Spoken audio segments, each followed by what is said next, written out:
Happy Wednesday morning, everybody. Welcome into Morning Jocks.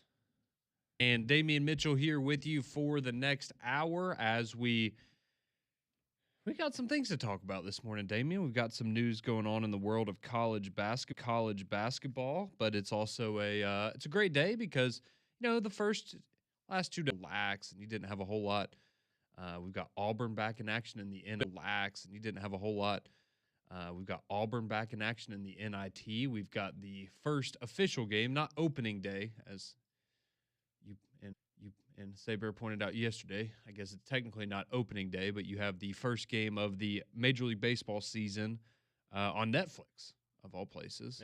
So that's going to be a thing now. And who's playing tonight? Other sports. The not the opening day, but the day before opening day in baseball. The Yankees are playing tonight. Gotcha. So you'll be dialed in. I am. I'm very excited for it. It'll be a lot of fun in San Francisco tonight. So we'll get to start things off there, and then of course tomorrow when we wake up, it'll be NCAA tournament time. Let's go. Again. So it's a great time of year, no doubt about it. But we have to talk about and start off in the world of college basketball, but not as it pertains necessarily to the NCAA tournament, or at least this year's edition of it. But certainly will have a big impact on, you would think, at least the next handful of NCAA tournaments, and that is who's going to be the head coach of the University of North Carolina Tar Heels basketball program. Head coach of the University of North Carolina Tar Heels basketball program. Because the news broke yesterday evening. If you missed it, Yeah. There's a few people that picked that one, but anyway, there's a few people that picked that one, but anyways, I think it was more so maybe the way that it happened, where you had a pretty, you were pretty much in command of that basketball game until the final, 6 minutes or so of it. And then, that's when things really just started to completely fall apart. You end up in a tie game. You go to overtime. North Carolina looked atrocious in overtime, and you don't lose to the VCUs of the world in the first round of the NCAA tournament at North Carolina. That's not the way that they expect things to go. And, be reflected in their decision to move on from Hubert Davis. This had been kind of being discussed for the last couple of days. We'd heard some rumblings right after the game and that loss to VCU that, maybe this was the direction that they were going to be heading. And then it was announced over the weekend that they were going to make a final decision in the next couple of days. And here we are on Wednesday morning with North Carolina looking for a new head coach. So this was the statement from Hubert Davis after the announcement was made last night. He posted this online. It says, quote, "Tonight I was let go by the University of North Carolina, Chapel Hill. My desire was to continue to coach here. This opportunity has truly been a blessing. I thank Jesus literally every day for giving me the opportunity, relationships, and experiences with the kids and my staff. I am very proud of what we were able to accomplish together. My goal is to coach again in the very near future." So looks like Hubert Davis is looking to get back up on that horse sooner rather than later. But for North Carolina, I think it's just a case of you have incredibly high standards for your program, and I mean, rightfully so, I would say. But you look at what Hubert Davis as a coach, what he was able to accomplish. So in 5 seasons there as the head coach in Chapel Hill, he went 125-54, which, I mean, it's not bad. No, it's not bad, but I guess you would look and say that the program in terms of postseason success has kind of declined, because his first year, things started off great. He made it to a national championship game and lost to Duke. Or no, they lost to Duke in the Final Four, sorry. But he made it to a national championship game in his first season. They went 29-10. But, I mean, Final Four in your first year, that's pretty good. It's a great start. That's really great, especially even for North Carolina. That's great. That's what you want. That's where you want to be. The second year in 2022 went 20-13 and missed the tournament completely. That's where it gets a little shaky. That's not great. The next year, though, you bounced back and you went 29-8. Very good. You won the ACC. And you made it to the Sweet 16, which, okay, like, that's a good year. I'll give you a bounce back year. You made it to the Sweet 16 after not making the tournament the year before. The problem with that, though, is the last 2 seasons, North Carolina has lost in the first round of the NCAA tournament. That's where it gets off the rails. Correct. That is where, that's not going to cut it. And so they are now going to head into a different direction. Obviously, he spent his time there as a player at North Carolina. He was a first round pick by the New York Knicks out of North Carolina, and that's what they like to do, right? They like to keep things within the family, so to speak. It's like everybody just about's on the table Yep. in the world of college basketball, and maybe even a couple people from the NBA.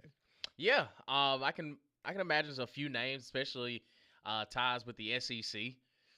Few of those, yep. Yeah, a few of SEC guys. Like you could see like a Todd Golden. Mm-hmm.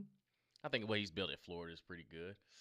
Mark Pope, if you want to continue the blue blood route. Yeah, I don't don't think that one's gonna. You don't think he's gonna get a text? I have not seen that name at all. What about Nate Oates from Alabama? Yeah, he'll be an option for sure. Hmm. They will definitely be looking at him. Interesting. Which we've tried to tell you about for like 2 years now, but everyone gets mad when you mention that a coach might leave somewhere. But you definitely know he's getting a call or a text message for sure. Mm-hmm. Yeah, or they could pull the ultimate, like your little brother, I'm big brother. Send a text over to NC State and see what Will Wade's talking about. Don't think they're gonna go that route either.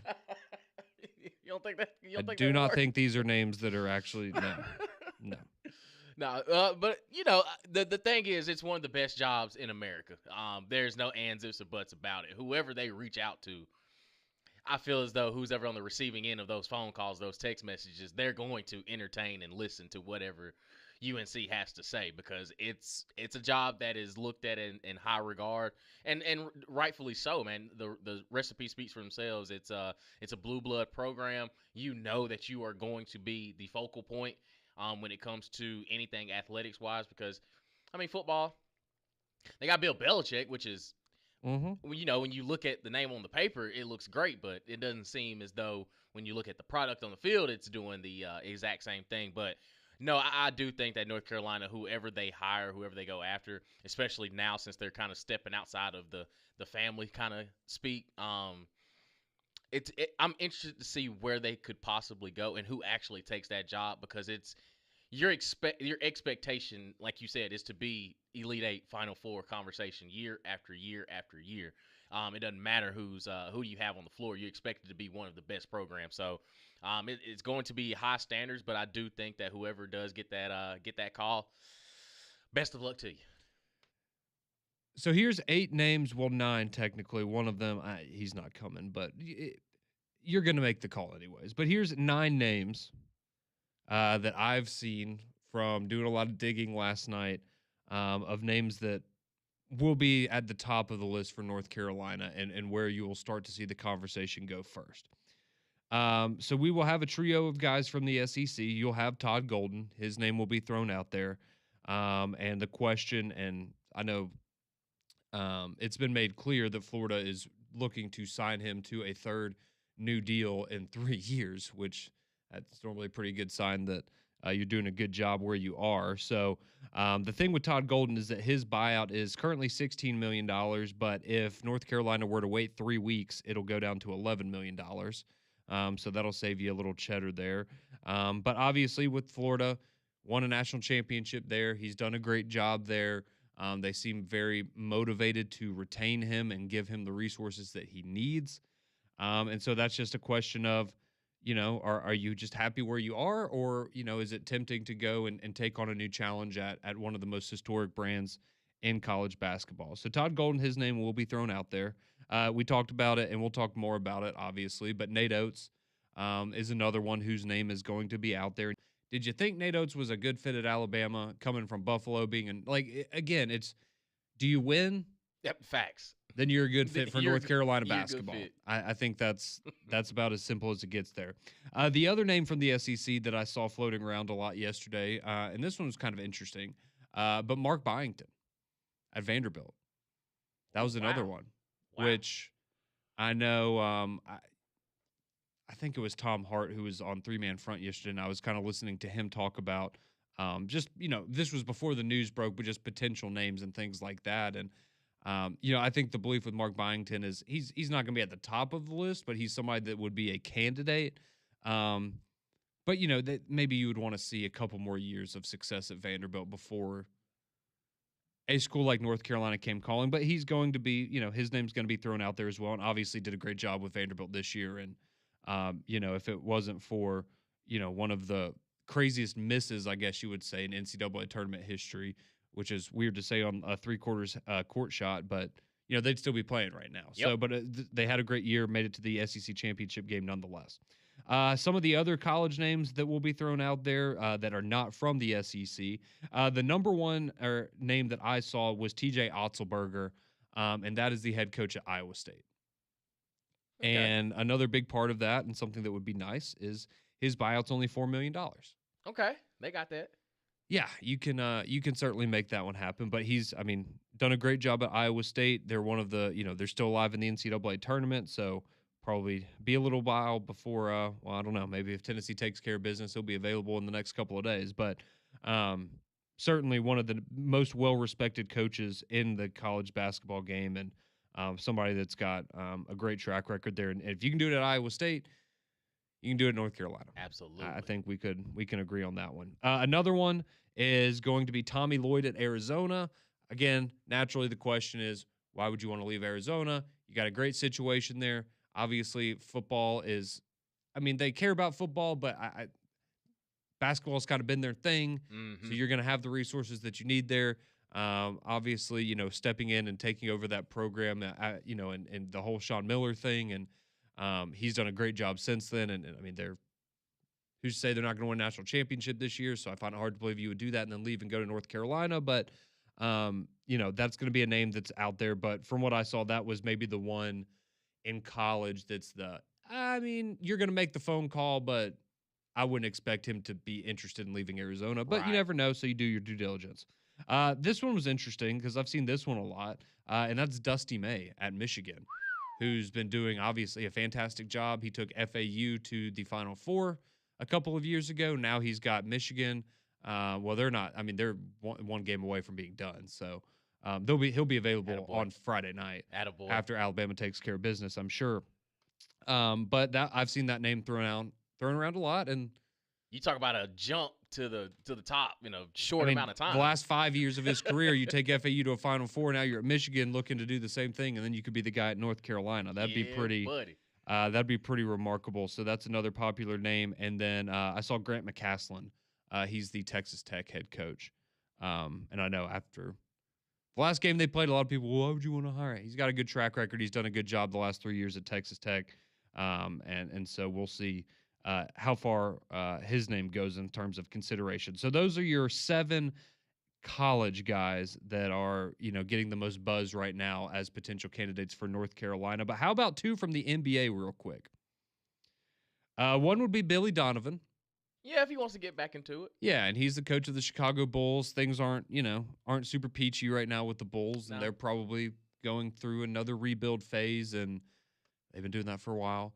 And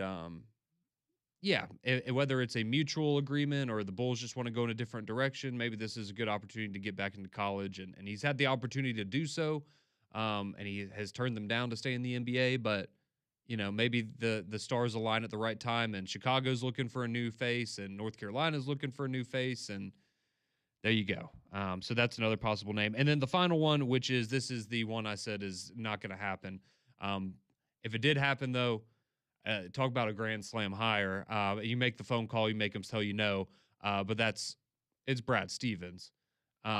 Which, again, I think he's more of the. I think he's enjoying the suit and tie role. Yeah, exactly. If he wanted to get back into coaching, he would have done it. Indiana tried to hire him. He said no. He could get just about any job that he wanted coaching if he truly wanted it. Yes. So you make the phone call to Brad Stevens. He's going to tell you no, and then you move on. But you got to do your due diligence, right? Absolutely. And who knows? Maybe you call a Dan Hurley. I think there's some guys you make tell you no, but they're going to tell you no. So right. I'm with you. You do your due diligence. And a name that I kind of thought about, Gonzaga head coach Mark Few. Yeah. And again, I don't think he would, but what job would there be? You've got it pretty much tailor-made year after year with the West Coast Conference out there with Gonzaga. But if because he's coached on, Olympic teams, he's done just about everything. Why not test the waters of a blue blood and say like, hey, I can continue this longevity of greatness that has been here, and now my name is going to be put up in there. I just thought that out kind of I like think everybody age else. is the main Yeah. thing because he's 63, 64, and so How many more hard years do you got left yeah, in it's you? do you want to hire a guy that maybe you're hiring a new coach in 5 years because he decides to retire? Right. But Yeah. no, I Yeah. mean obviously great coach, and For sure. I would think that again that's somebody you would probably want to have a conversation with. But yeah, because I saw somebody mention Mark Few last night, but it was obviously great coach, great pedigree, great resume. But do you want to be doing a whole coaching Hmm. search again in a few years, or do you want somebody that like if this works out, they're going to be here for 20 years? Right. That's probably what you're looking for at North Carolina. So that's kind of the early names to keep an eye on, and obviously we'll talk more about this and what it could mean for Nate Oates, what it could mean for Alabama, because that's going to continue. It's going to happen. Like the buzz is going to be there. Doesn't mean he's going anywhere. Doesn't mean Alabama doesn't want him to stay. Doesn't mean they're not going to give him a new deal, whatever, to kind of sweeten the pot for him and keep him in Tuscaloosa. But I mean, it is a compliment when all of the Kentucky, North Carolina, when these programs want to come and take your coach, it's because he's doing a lot of things right. It's like in football season, as mad as people maybe get at Kalen DeBoer sometimes, there's a reason that Penn State and Michigan were interested in hiring him as their head coach. It's because he's a darn good football coach, even if you don't like him because he's not Nick Saban. Sorry, he's really good at his job. Nate Oates is really good at his job. You're going to be in these conversations. So that's where we are right now. That's the big news of the day. Hubert Davis let go by North Carolina, and now the search continues for a new coach in Tar Heel country. But let's talk a little bit about what we've got going on tonight because we've got a jam-packed slate of sports going on. It's going to be a lot of fun as we roll along here on a Wednesday on Morning Jocks.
623, welcome back into Morning Jocks. Conrad and Damian here with you as we broke the news for you from last night that Hubert Davis has been let go by the University of North Carolina.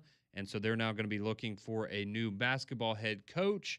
And they will be searching far and wide as they are going outside the gates of Chapel Hill to find the best man for the job. And we shared some of those names with you that are going to be popular in conversations and who they're looking to hire to replace Hubert Davis, including a few coaches from the Southeastern Conference here. So we'll continue to monitor that situation for you. We'd love to hear from you, 205-834-9450, because a lot of you chiming in with your thoughts there on the Jocks text line, and we will get to that coming up here in just a little bit. But getting away from that for a moment to talk about what we have going on today.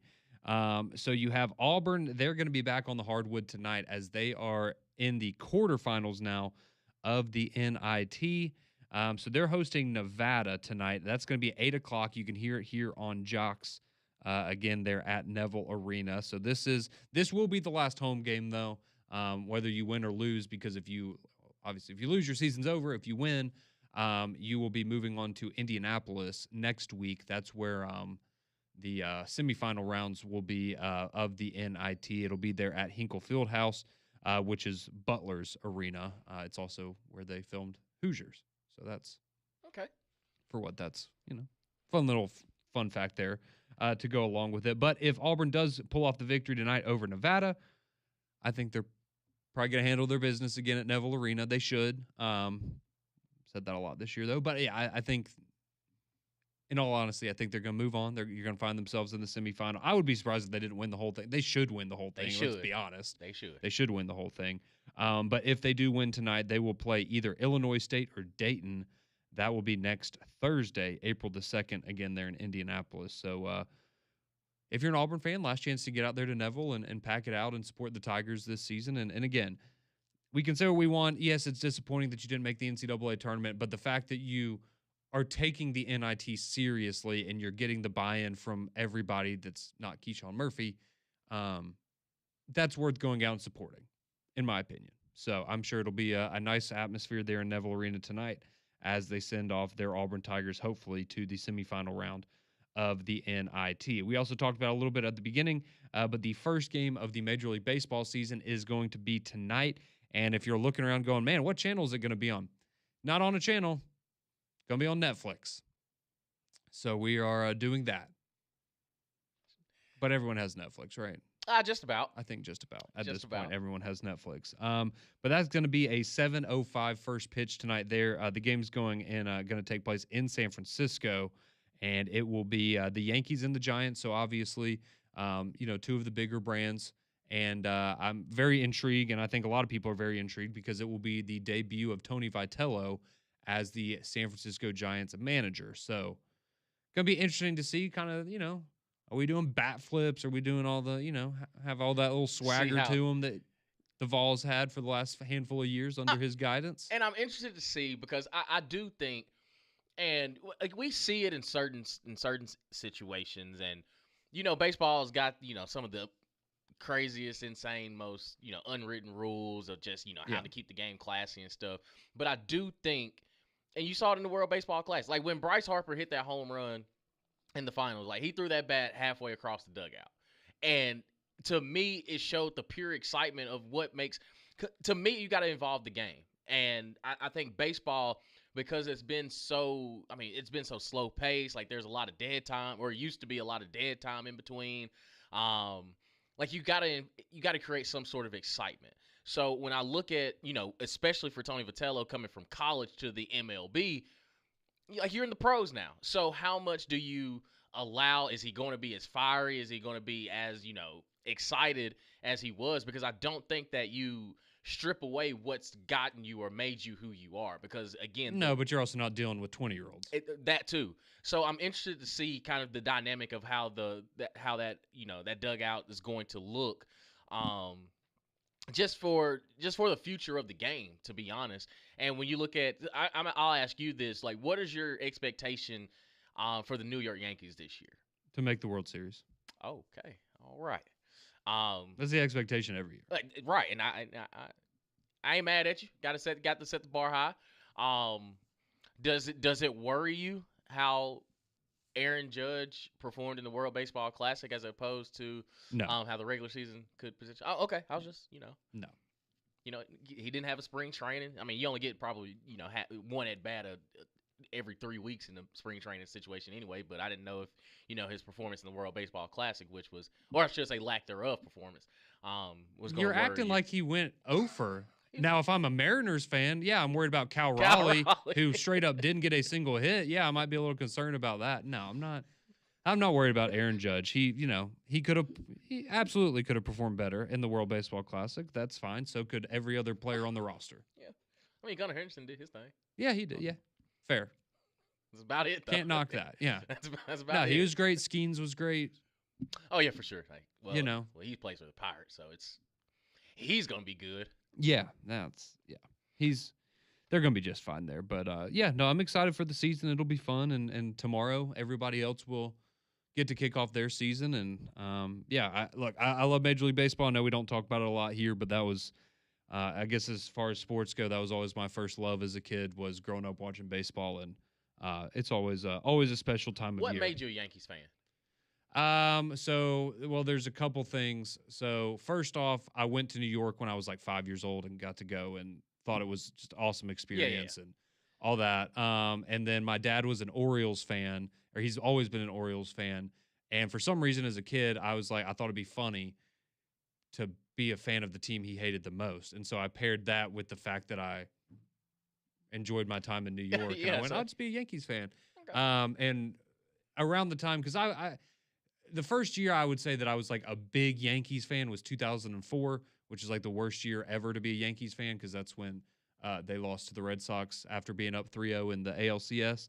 But my favorite player, like when I was like 6, 7, was I did not mean that. When I was 6 or 7 years old, was Alex Rodriguez, and then he got traded to the Yankees, and so I was like, oh, I'll just be a Yankees fan. Okay. So that's kind of how that worked. Not a great and maybe reasoning there, but I've been a Yankees fan for 23 years now, so I think by this point I've stuck with it, and we've only won one World Series since I've been a fan, so maybe I'm the problem. Yeah, it's all good. I'm not gonna sit here and say I'm a diehard Cincinnati Reds fan, but the first baseball game I went to was the Atlanta Braves and the Cincinnati Reds, and I just love Brandon Phillips. I was like, I like that guy. There you go. He played for the Reds for a majority of his career. I was rocking with him. The Reds, I mean, they've had more down years than up, so just kind of one of those things. Like, hey, I'll if this is my team, I'll rock with them. Yeah, that's now we got Elly De La Cruz, and so it'll be the Yankees and the Reds in the World Series. We will. Yeah, maybe in about 5 years we will. We will wait and see. But no, look, as much hate as you get on your fandom for college football, which is warranted, the fact you're a Cincinnati Reds fan, that's like, nobody can knock that, because it's like, oh, you're obviously not a front runner. Like you're in this for like, you love the game right here. Like that's real. I like to admit this out loud. Yeah, exactly. It'd be like, I'm a Braves fan, I guess. Like, no, you say it with your chest, and that's what it's all about there. So 7 o'clock on Netflix as the MLB season will start. Max Fried and Logan Webb going to be on the bump there. North Carolina, what does it mean for Nate Oates and the University of Alabama potentially? But they're also potentially could be looking for 2 new basketball coaches at the University of Alabama. So we'll tell you what that's all on a Wednesday.